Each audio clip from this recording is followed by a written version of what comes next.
아멘. 오늘 말씀은 출애굽기 22장 28절에서 31절까지의 말씀입니다. 오늘 출애굽기의 본문 말씀은요, 신앙생활의 질서를 위한 기본 규례들에 관한 내용입니다. 자, 여러분 저를 한번 보십시오. 구약 말씀이 이미 예수 그리스도를 통해서 완성되고 끝났는데 왜 구약 말씀이 이렇게 중요할까? 그거에 대해서 제가 설명을 해드리겠습니다. 비록 구원은 예수 그리스도로 완성이 됐지만 영적인 축복의 원리, 저주의 원리는 그대로 적용이 됐다는 거예요. 영적인 원리가 있어요. 그 원리가 적용되기 때문에 구약 가운데 드러난 하나님의 축복의 원리, 저주의 원리들을 우리가 잘 알고 있어서 하나님 앞에서 근신되게 하나님이 기뻐하시는 인생을 살 수 있도록 우리가 살아가야 되는데 굉장히 도움이 되는 말씀이라는 것입니다. 그래서 이 말씀이 우리들을 수술케 하고 새롭게 하고 우리의 삶을 하나님 앞에서 다시금 돌아보게 하는 귀중한 말씀이기 때문에 이 구약의 말씀도 소중히 여기면서 함께 말씀 보기를 원합니다. 함께 말씀 28절 한번 보도록 하겠습니다. 28절 한 목소리로 읽을까요? 시작. 너는 재판장을 모독하지 말며 백성의 지도자를 저주하지 말지니라. 네. 여기서 이제 재판장을 모독하지 말라고 한 부분에서 재판장이 누구냐면 하나님을 뜻해요. 이게 원어로 엘로힘입니다. 엘로힘. 그러니까 시편 7편에도 나오고 시편 68편에도 나오는데 과거의 재판장 또 의로운 재판장 이렇게 계속 비유가 나오는데 그게 결국은 하나님을 얘기하는 겁니다. 그러니까 모독하다는 것은요, 하나님을 저주하거나 또 경시했다라는 뜻이죠. 그러니까 하나님은 재판장이신 당신과 당신들의 지도자를 저주하지 말라고 분명히 말씀을 하셨어요. 왜냐하면 여기서 백성들의 지도자라는 것은 뭐냐면 그 당시에 가장 쉽게 생각할 수 있는 왕, 하나님 세우신 왕, 또 지파의 지도자, 한 지파의 지도자, 권력자나 지도층 인사들, 제사장들을 말하는 것이죠. 왜냐하면요, 지도자들은 누가 세우는 거예요? 하나님이 세우시는 거예요. 그분이 잘하든 못하든 실력이 있든 없든 누가 세운다? 하나님이 세우신 거예요. 하나님으로부터 통치권을 위임받는다는 거예요. 로마서 13장 1절에서 2절 이런 말씀이 있습니다. 각 사람은 위에 있는 권세들에게 복종하라. 권세는 하나님으로부터 나지 않음이 없나니 모든 권세는 다 하나님께서 정하신 바라. 그러므로 권세를 거스리는 자는 하나님의 명을 거스리니 거스리는 자들은 심판을 자취하리라. 이게 분명히 로마서에도 나와 있죠. 권력은 어디로부터 온다고요? 하나님으로부터 온다는 거예요. 작은 권력이든 큰 권력이든 지도자는 하나님이 세우신다는 거예요. 그렇기 때문에 우리가 국가의 리더십이 됐든 교회의 리더십이 됐든 마을의 리더십이 됐든 그곳에 세워진 리더십은 나이가 많든지 적든지 실력이 있든지 없든지 하나님이 세우신 그 기간 동안에는 어떻게 해야 된다? 거기에 대해서 함부로 얘기를 한다거나 비판하지 말아야 된다라고 분명하게 말씀을 하고 계신다는 것입니다.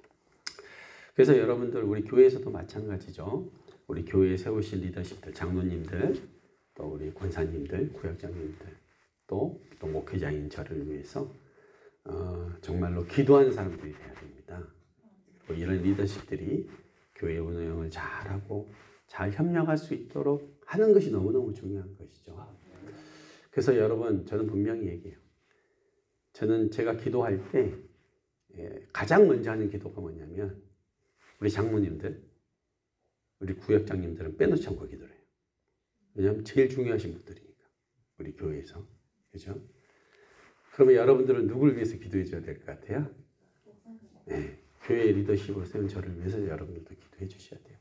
제가 정말로 하나님 안에서 제대로 판단하고 하나님 뜻대로 나아갈 수 있도록 여러분들이 기도로 중보를 해 주셔야 됩니다. 그러니까 하나님은 이것을 굉장히 중요시 여기시죠. 영적인 질서를 굉장히 중요시 여깁니다. 근데 우리 교회 안에서도 이제 기존에는 어쨌는지 모르겠지만 혹시 이런 영적인 질서들 가운데서 이것이 이제 이 하나님이 세우신 리더십과 부딪히는 일들이 있었다면 또 그러므로 말미암아 교회가 혹시 이렇게 바로 서지 못했던 모습들이 있었다면 회개를 사실은 해야 되는 거예요. 하나님 앞에 회개해야 돼요. 과거 일이니까 끝난 것이 아니라 하나님 제가 과거에 그런 죄를 저질렀습니다. 하나님 명하신 것을 제가 다 지키지 못했습니다. 회개하셔야 돼요. 그래서 하나님 앞에서 정말로 나보다 부족해 보인다 할지라도 나보다 어리다 할지라도 하나님 앞에서 그 리더십을 세워주는 훈련들을 여러분이 되셔야 됩니다. 그래서 여러분 제가 분명히 말씀드리지만 아무리 나이가 어려도 목사는 목사가 아니에요. 뭐라고 불러야 되죠? 목사님이라고 불러야 돼요. 목사님이에요. 여러분. 다른 사람들한테도 말할 때 우리 목사님이라고 해야 되는 거예요. 우리 목사가 그러면 안 돼. 그거는 내 남편을 무시하는 거, 내 하나님 무시하는 거하고 똑같은 거예요. 여러분, 영적인 아버지로 세워주신 사람. 18살짜리가 왔다 할지라도 목사님인 거예요. 정말 부족해 보여도 목사님이에요. 아무도 보지 않는다고 해서 내가 함부로 얘기하는 것이 아니라 이 영적인 원리가 있어요. 내게 세워진 영적 아버지를 무시하고 함부로 얘기하는 사람 하나님 복 누릴 수 없습니다. 여러분. 영적인 원리가 분명히 있다는 거예요. 하나님이 그래서 분명하게 말씀해 주시는 거예요. 자, 그 다음 한번 보도록 하겠습니다. 29절 한번 볼게요. 29절 읽겠습니다. 시작. 내가 추수한 것과 네가 짜낸 집을 바치기를 더디하지 말지. 내 처음 난 아들들을 내게 줄지며. 자, 곡식을 추수하거나 포도즙을 짜면 다른 것 하기 전에 가장 먼저 하나님께 바치래요. 아들을 낳으면 첫 아들을 바로 하나님께 바치랍니다. 이것은 바로 성도의 삶에 있어서 가장 우선시되는 것이 뭐다? 하나님이 되어야 된다는 거예요. 여기서 줄지며로 번역된 뒤태는요. 일시적으로 빌려주거나 양도한다는 의미가 아니라 그 소유권을 완전히 하나님께 넘긴다는 뜻이에요. 하나님께서 장남을 내게 달라고 하신 것은요. 애굽 땅에서 있었던 첫 유월절 기사 때 애굽의 장자들은 다 죽었으나 이스라엘 장자들은 하나님의 은혜로 모두 살아서 하나님의 소유가 되었기 때문입니다. 지금 이거 신약 시대에는 이렇게 어떻게 이렇게 해석이 될까라고 할 때 우리는 뭐냐면 이미 죽었어야 될 인생인데 예수 그리스도의 보혈의 피로 어떻게 됐습니까? 구속함을 입은 인생들이에요. 죽었어야 될 인생들을 그리스도의 피값으로 사신 자 되었습니다. 그래서 이제는 우리의 인생이 우리 거예요? 하나님의 것이에요? 하나님의 것이에요. 내 것이 아니라는 거예요. 내가 소유권을 주장할 수 없다는 거예요. 그래서 갈라디아서 2장 20절에 내가 그리스도와 함께 십자가에 못 박혔나니 그런즉 이제는 내가 사는 것이 아니요 오직 내 안에 그리스도께서 사신 것이라. 이제 내가 육체 가운데 사는 것은 나를 사랑하사 나를 위하여 자기 자신을 버리신 하나님의 아들을 믿는 믿음 안에서 사는 것이라. 네. 여러분 그렇게 살아가시는 거예요. 30절, 즉 22장 30절 내 소와 양도 그와 같이 하되 이래 동안 어미와 함께 있다가 여드레 만에 내게 줄지니라. 여드레 만에. 소와 양도 하나님께 드리는데 7일 동안 어미 젖을 빨도록 하고 7일간 수유를 통해서 비로소 제대로 된 가축의 형태를 갖추게 한 후에 온전한 모습으로 하나님 앞에 드리라는 거예요. 7이라는 숫자는 완전수입니다.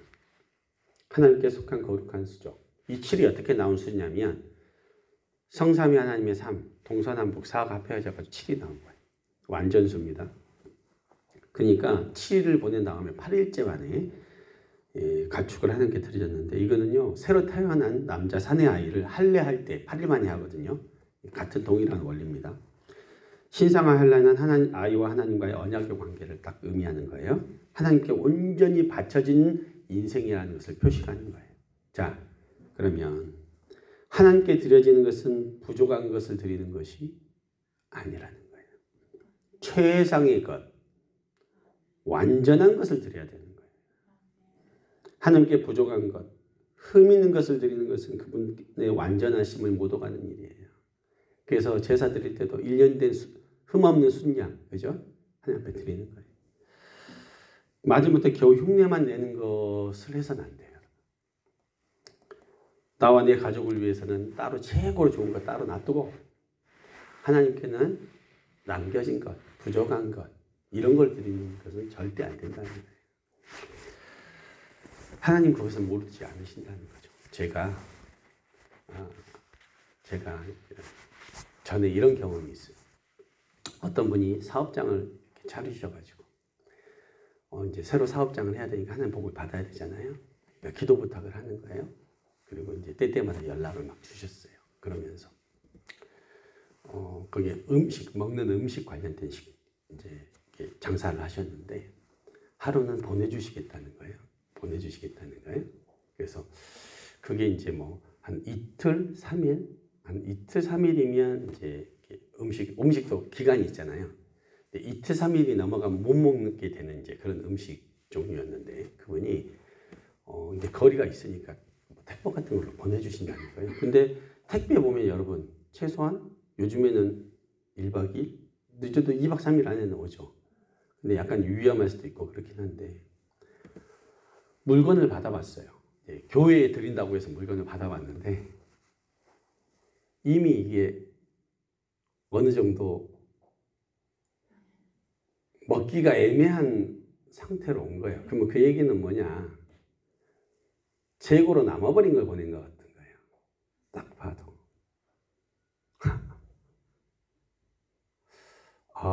이건 아닌데. 입은 안 될 것 같은데. 그리고 또 그런 일들이 있었어요. 그래서 이 교회 후원을 좀 해주시겠다고 또 뭐 사업 복 받고 싶으셔서 그러셨는지 모르겠는데 그때 그 교회 공동체에 좀 헌금을 좀 해주시겠다고 했는데 사업이 어려워지니까 헌금을 했다가 또 헌금 안 했다 이러는 거예요. 그러니까 뭐냐면 수익이 나면 내고, 그죠? 수익이 나지 않으면 안 내고. 난 그분 딱 보면서 하나님의 복을 누리기 어렵겠다 했는데 사업이 뭐 6개월, 7개월 얼마 되지도 않았는데 장사가 안 돼버렸네. 여러분 하나님 복을 누리겠습니까? 하나님한테는 최고의 것을 드리는 거예요. 가장 좋은 것을 드리는 거예요. 첫 아들을 드리는 거예요. 흠없는 순양을 드리는 거예요. 이게 영적인 원리라는 겁니다, 여러분. 정말 우리는 그것을 기억하며 살아야 돼요. 내가 오늘 믿음 생활 잘하고 있는데 교회도 열심히 나오고 있는데 하나님의 은총과 은혜의 복을 누리지 못하고 있다? 한번 생각해 봐야 돼요. 왜냐하면 저는요, 이건 기복신앙 아니에요. 영적인 원리가 분명히 있어요. 하나님 복 주게 돼 있어요. 나는 너희에게 복 주시마 약속하셨어요. 너희 창고를 채우마 약속하셨어요. 11조 드리는 사람에게 하나님 복 준다고 약속하셨거든요. 그러니까 분명히 뭐가 잘못되어 있다는 거예요. 그건 영적으로 내가 하나님 앞에서 돌이켜야 될 것들은 내가 입술이 잘못됐든지, 그죠? 응? 내가 하나님 앞에 잘못된 것들을 드리면서 살았든지 분명히 돌아봐야 된다. 영적 수술이 필요하다라는 것입니다. 자, 출애굽기 22장 31절.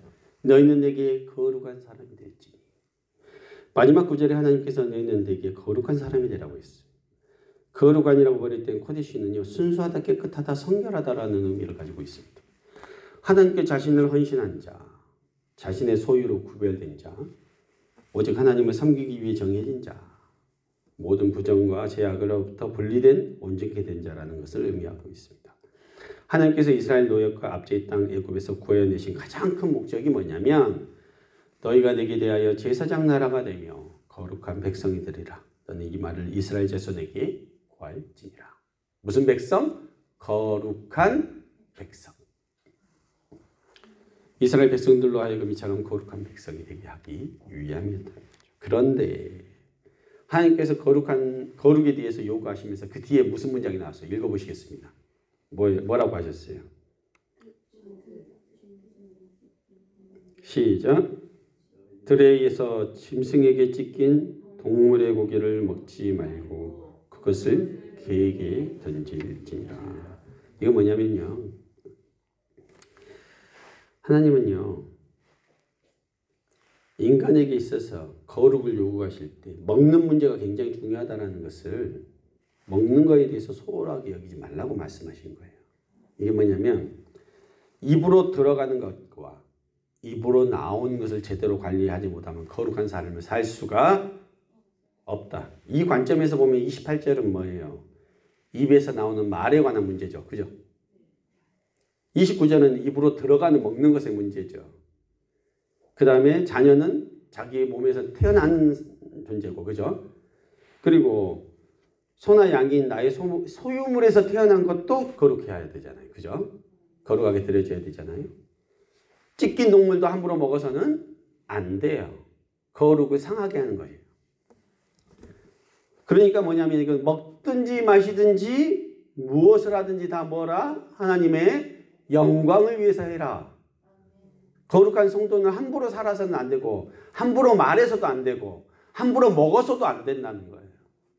내가 하는 행동 하나하나가 하나님의 영광을 위해서 하는 행동들이 되어야 한다라고 분명히 말씀하시는 것입니다. 여러분, 성도로 부르신 입은 우리들은 거룩한 성자의 무리도자입니다. 거룩한 하나님의 백성들입니다. 먹고 마시는 일에 나의 소유와 하나님의 것을 구분해드리는 모든 일에 그분의 뜻에 합당한 모습으로 살아가시기 바랍니다. 우리 속에서 나오는 말이나 우리 안으로 들어가는 먹을 것에서도 하나님의 영광을 드러내는 인생 사시기 바랍니다. 그래서 성도는 믿는 자들은요, 남들이 보지 않고 듣지 않는다고 해서 함부로 말하는 인생들이 아니라 남들이 보지 않고 보지 않는다고 해서 함부로 먹는 인생이 아니라 정말로 하나님 앞에 거룩을 사모하시고 늘 깨어시기 바랍니다. 지도자나 공동체 리더를 욕하는 것, 무시하는 것 하나님 다 보고 듣고 계십니다. 그렇게 될 때 영적 질서가 세워지지 않습니다. 절대 복받을 수 없습니다. 교회든 개인이든. 내 욕심을 먼저 챙기는 것도 하나님 다 알고 계시는 겁니다. 행한 대로 갚아주시는 분이심을 여러분 기억하셔야 돼요. 우리는 이미 하나님의 소유로 드려진 인생들입니다. 거룩한 백성으로서 자신의 믿음의 순결을 지키시는 이 하루가 되시기를, 또 그래서 진실로 하나님 앞에 회개하고 또 돌이키고 주님이 원하시는 그 거룩한 삶을 사시는 여러분 되시기를 예수님의 이름으로 축원합니다. 기도하시겠습니다. 살아계신 하나님